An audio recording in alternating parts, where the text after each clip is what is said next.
Question number 4 of exercise 1.3. Write down all the subsets of the following sets. तो ये हमें sets दे रखे हैं और इसके सबसेट्स लिखने हैं सारे। चलिए हम इसके सबसेट लिखते हैं। तो सबसे पहले तो हम करते हैं फर्स्ट पार्ट। इसमें सेट दे रखा है और इसमें एक एलिमेंट है ए। इसके हम सबसेट बनाते हैं। तो सबसे पहले तो सबसेट में ए खुद आ जाएगा, ये इसका सबसेट होगा।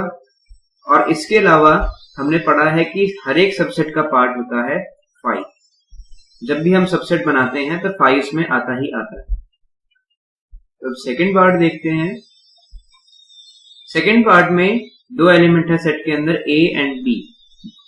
तो सबसे पहले तो इन्हें इंडिविजुअली लिख लेते हैं हम। ए अलग से लिख लेंगे, उसके बाद बी यहां पर लिख लेते हैं। ए और बी आ गए। अब इसके बाद ए बी एक साथ लिख लेते हैं। ये सेट है, एक बार सेट को भी हम लिखते हैं इसके अंदर, ये भी इसका सबसेट हो जाएगा। और एक आ जाता है 5। 5 हर सबसेट में आता है। थर्ड पार्ट में 3 एलिमेंट्स हैं, 1, 2 एंड 3। तो सबसे पहले तो इन्हें इंडिविजुअली लिखते हैं। 1 लिख लिया हमने, 2 लिख दिया, 3 एंड इसके बाद जो ये सेट है इसे हम लिख लेते हैं एज इट इज, क्योंकि ये भी इसका सबसेट होगा। अब इसके बाद हम क्या लिखेंगे? इसके बाद हम लेंगे 1 और 2 एक साथ, 1 और 2 एक साथ। उसके बाद लेंगे हम 1 एंड 3। ये 1 के हो गए। अब 2 को लेंगे। अब हमारे पास एक और बचता है, वो होगा 2 और 3, 2 और 3, और एक और बचेगा 5। तो ये हमारे सारे सबसेट हो चुके हैं इस सेट के। तो आप ये सोच रहे होंगे कि हमने 2 और 1 को क्यों नहीं लिया, 2 और 3 को क्यों नहीं लिया। 2 और 3 यहां पर है, तो 3 और 2 को क्यों नहीं लिया?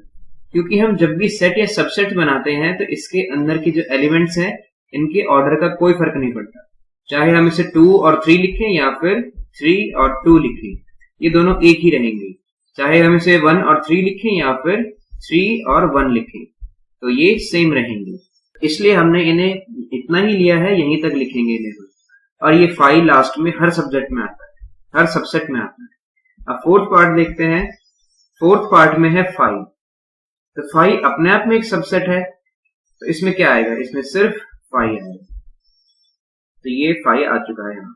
तो अब हम अगर वेरीफाई करना चाहते हैं कि हमने जितने भी सेट लिखे हैं क्या वो सही है कि नहीं है, नंबर ऑफ सेट्स, तो उसके लिए एक फॉर्मूला होता है सबसेट्स का, उसका नाम होता है 2n। 2n से इसे हम डिनोट करते हैं। तो इसमें n क्या होगा? इसमें n होगा number of elements in a set. जैसे ये सेट है फर्स्ट पार्ट, इसमें 1 है नंबर ऑफ एलिमेंट्स, n की जगह हम डाल देंगे 1। 2 की पावर 1 हो चुकी है तो 2 आ जाएगा इसमें। तो यानी इसमें 2 नंबर ऑफ एलिमेंट्स होंगे, जैसे 1 एंड 2। अब लेते हैं हम 2n और इसमें रख देंगे इस सेट की वैल्यू। इसमें 2 एलिमेंट्स हैं तो 2 की पावर 2 हो जाएगी, ये हो जाएगा 4। इसमें 4 नंबर ऑफ एलिमेंट्स होंगे, 1, 2, 3 एंड 4। इस तरह से हम इसे चेक कर सकते हैं। Question number 5, how many elements has power set? इसे पावर सेट बोलते हैं if a is equals to 5। तो जब सेट a की वैल्यू 5 है तो इसका पावर सेट क्या बनेगा? इसके पावर सेट में कितने एलिमेंट्स होंगे? तो सबसे पहले देखते हैं पावर सेट क्या। फॉर एग्जांपल हम एक सेट लेते हैं जिसमें एलिमेंट्स है 1 और 2। इसके हम सबसेट लिखते हैं। इसके सबसेट क्या हो जाएंगे? 1 हो जाएगा, 2 हो जाएगा, एक ही सेट खुद हो जाएगा 1 एंड 2, और 5 हर सबसेट में आता है। तो ये इसके सारे सबसेट हो गए। अब इस सबसेट को ही हमने कर्ली ब्रैकेट के अंदर अरेंज कर दिया, इनका ही एक तरह से सेट बना दिया। इसे हम कहते हैं पावर सेट। ये हो जाएगा पावर सेट।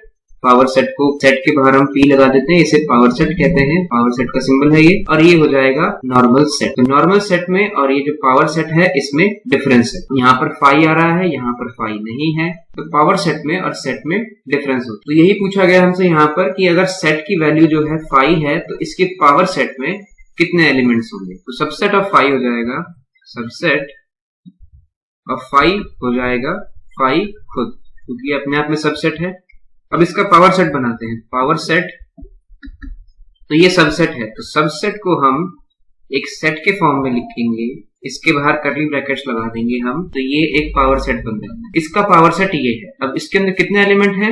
1 एलिमेंट है इसमें, तो इसका आंसर हो जाएगा ओनली 1 एलिमेंट, ओनली 1 एलिमेंट। तो ये इसका आंसर है। इस क्वेश्चन में हमसे यही पूछा था कि पावर सेट बनाएंगे अगर हम, ये सेट दे रखा है, a की वैल्यू है 5, तो अगर उसका पावर सेट बनाएंगे तो उसमें कितने एलिमेंट्स होंगे? तो पावर सेट बनाने के लिए हमेशा पहले सेट के सबसेट बनाते हैं और उनको एक सेट की तरह ग्रुप कर देते हैं। जैसे ये कर्ली ब्रैकेट्स हैं, सबसेट्स हैं, जैसे 1 और 2, ये किसी सेट के सबसेट्स हैं। इनके बाहर अगर हम कर्ली ब्रैकेट्स लगा देंगे तो ये भी एक पावर सेट बन गया। हमने ऐसे किया, यहाँ पर ये 5 एक सबसेट था, इसके बाहर हमने कर्ली ब्रैकेट्स लगा दी तो ये एक पावर सेट बन गया। इसके अंदर एक एलिमेंट है, तो ये इसका आंसर है, only 1 element. Question number 6, write the following as intervals.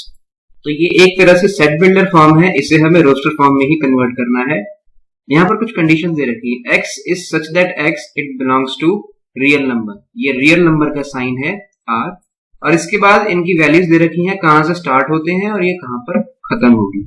तो -4 से x की वैल्यू बड़ी है और 6 के ये इक्वल भी है और 6 से छोटी भी है। तो इसे हम कैसे लिखेंगे?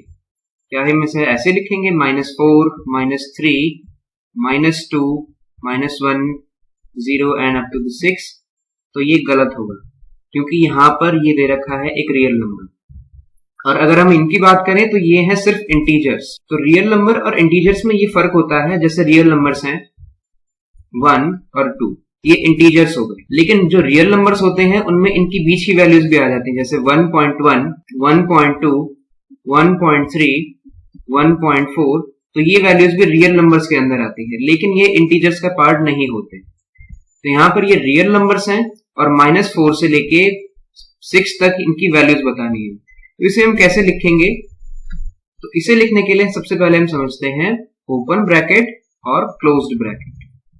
तो जब भी हम ओपन ब्रैकेट यूज करते हैं, इनके अंदर जैसे हमने कोई वैल्यू लिख दी 4 एंड 6, तो इनके अंदर जो वैल्यू लिखी है 4 एंड 6, तो इनके बीच में जितनी भी वैल्यूज आएंगी, जितने भी रियल नंबर, जैसे 4.1, 4.2, 4.3, इनको हम काउंट करेंगे, लेकिन जो नंबर्स लिखे हैं इनको काउंट नहीं करेंगे। 4 और 6 इसमें नहीं आएंगे। बाकी इनके अलावा इनके बीच में जितने भी नंबर हैं, जैसे 4.1, 4.2, 5.5, तो इनके बीच की सारी वैल्यूज आएंगी। और जो एक क्लोज ब्रैकेट होता है, जैसे इसमें हमने लिखा 4 और 6, तो इनके बीच की जितने भी वैल्यूज हैं और ये नंबर खुद, ये सब काउंट किए जाएंगे। इसमें 4 भी काउंट होगा, 4.1 भी काउंट होगा, 4.3 भी काउंट होगा, 5.1 भी काउंट होगा, और जहां तक वैल्यू दे रखी है वो सब काउंट होंगे। तो इनमें ये डिफरेंस होता है। तो पहला पार्ट देखते हैं। इसमें x की वैल्यू 4 से बड़ी है और 6 के इक्वल है और 6 से छोटी भी है। तो 4 जब हम काउंटिंग करेंगे तो -4 तो इसमें आएगा ही नहीं, -4 से हमें बड़ी वैल्यूज लेनी है। तो इसके लिए हम यूज करेंगे ओपन ब्रैकेट। मैंने आपको बताया था कि ओपन ब्रैकेट के अंदर जो भी डिजिट वैल्यूज आती हैं उसे हम काउंट नहीं करते। -4 को हम काउंट नहीं करेंगे, इसलिए यहाँ पर ओपन ब्रैकेट आएगा। और इसकी लास्ट वैल्यू कितनी दे रखी है? 6। इसके लिए क्लोज्ड ब्रैकेट यूज करेंगे क्योंकि इसको हम काउंट करेंगे और इसको हम काउंट नहीं करेंगे। तो इस तरह से इसे लिखेंगे हम। अब ये सेकेंड पार्ट देखते हैं। सेकेंड पार्ट यहाँ पर करते हैं। सेकेंड पार्ट में भी दे रखा है x जो है एक रियल नंबर है और इसकी वैल्यू दे रखी है -12 से बड़ा है और -10 से छोटा है। तो -12 को भी यहाँ पर काउंट नहीं करना है और -10 को भी नहीं, क्योंकि x की वैल्यू या तो इससे बड़ी है और -10 से छोटी है। तो ये हो जाएगा -12, हम इसे भी काउंट नहीं करेंगे, और -10। तो यहाँ पर दोनों में ओपन ब्रैकेट लगेगी। थर्ड पार्ट, इसमें भी x एक रियल नंबर है और x की वैल्यू 0 के इक्वल भी है और उससे बड़ी भी है और 7 से छोटी है। तो यहां पर 0 को भी काउंट करेंगे क्योंकि यहां पर इक्वल का साइन दे रखा है। तो यहां पर लगेगा क्लोज्ड ब्रैकेट क्योंकि हम 0 को भी काउंट करेंगे। और 7 से ये छोटी है, 7 से जितने भी छोटे नंबर हैं जैसे 6, 5, उतनी इसकी वैल्यू है। तो 7 को हमने काउंट नहीं करना है, इसलिए ये लगेगा ओपन ब्रैकेट। फोर्थ पार्ट देखते हैं। फोर्थ पार्ट में भी x रियल नंबर है और इसकी वैल्यू 3 के इक्वल भी है और 3 से बड़ी भी है, और 4 के इक्वल भी है और 4 से छोटी भी है। तो दोनों को काउंट करना है हमने। 3 के इक्वल भी है और 3 से बड़ी भी है, और 4 के इक्वल भी है और 4 से छोटी भी है। तो दोनों में यहाँ पर क्लोज्ड ब्रैकेट लगेगी। इस तरह से इसके सारे पार्ट कंप्लीट होते हैं और इक्वेशन भी कंप्लीट।